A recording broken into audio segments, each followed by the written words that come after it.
জুনে অস্ট্রেলিয়ার বিপক্ষে ওয়ানডে সিরিজে কাফ মাসেলের ইনজুরিতে পড়েন লিটন দাস। এরপর অজিদের বিপক্ষে টি-20 ও জিম্বাবুয়ের বিপক্ষে একমাত্র টেস্টে দলে থাকলেও মাঠে নামতে পারেননি। ছিটকে যান 23 বছর পর অস্ট্রেলিয়ার মাটিতে টেস্ট খেলতে যাওয়ার দল থেকেও।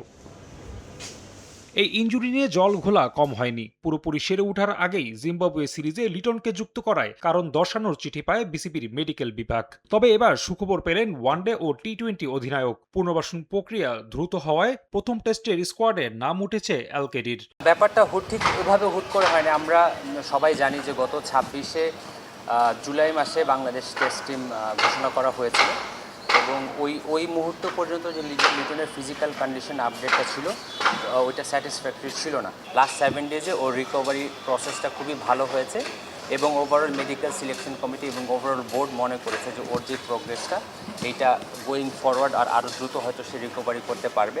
কিছুদিন আগে চিকিৎসার জন্য সিঙ্গাপুরে যান 31 বছর বয়সী এই উইকেট রক্ষক ব্যাটার। সে সময় বিসিবি জানায় আগামী 12 আগস্ট ফিটনেস টেস্টের পর লিটনের মাঠে ফেরার ব্যাপারে নিশ্চিত হওয়া যাবে। ইতোমধ্যে দ্রুত গতিতে সেরে উঠে মিরপুরে ব্যাট হাতে অনুশীলনও করেছেন তিনি। তাতেই অস্ট্রেলিয়াতে যাওয়ার এই সিদ্ধান্ত টিম ম্যানেজমেন্টের। সেখানেই হবে বাকি পুনর্বাসন প্রক্রিয়া। বাকি যে রিহ্যাব প্রসেসটা আছে সেটা ও অস্ট্রেলিয়াতে গিয়ে কমপ্লিট করবে এবং ওর ওইখানেই ফিটনেস টেস্ট হবে। So if he passes the fitness test he might become available for the first test, if not second টেস্টের জন্য ওর অ্যাভেলেবেল হয়ে যাওয়ার কথা। সো এই কারণেই বোর্ড মেডিকেল ডিপার্টমেন্ট এবং ন্যাশনাল সিলেকশন প্যানেল ডিসিশন নিয়েছে যে ওকে আমরা এখন ট্রাভেল করতে যেতে দিতে পারি। এদিকে ইনজুরিতে আরেক আক্ষেপের নাম নাহিদ রানা। সিরিজটিতে খেলা হচ্ছে না এই পেসারের। যদিও চিকিৎসার জন্য আগেই অস্ট্রেলিয়া পাড়ি জমান তিনি। সঙ্গে আছেন আরেক পেসার তাসকিন। তাদের অবস্থার কথাও জানান শাহরিয়ার নাফিস। ওরা অস্ট্রেলিয়াতে গিয়েছে, এখানে ওদের সব ধরনের অ্যাসেসমেন্টই হয়েছে, স্ক্যান হয়েছে, ডাক্তার দেখেছে।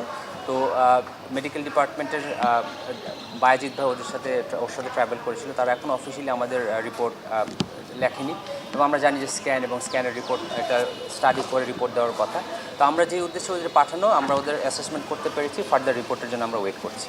আগামী 13 আগস্ট 23 বছরের অপেক্ষা ঘুচিয়ে ডারউইনের প্রথম টেস্টে অজিদের মুখোমুখি হবে টাইগাররা। সেখানে নাহিদের ফেরার কোনো সম্ভাবনা না থাকলেও অপেক্ষা থাকবে লিটনের। এর জন্য শেষ দিন পর্যন্ত অপেক্ষা করতে হবে দলকে।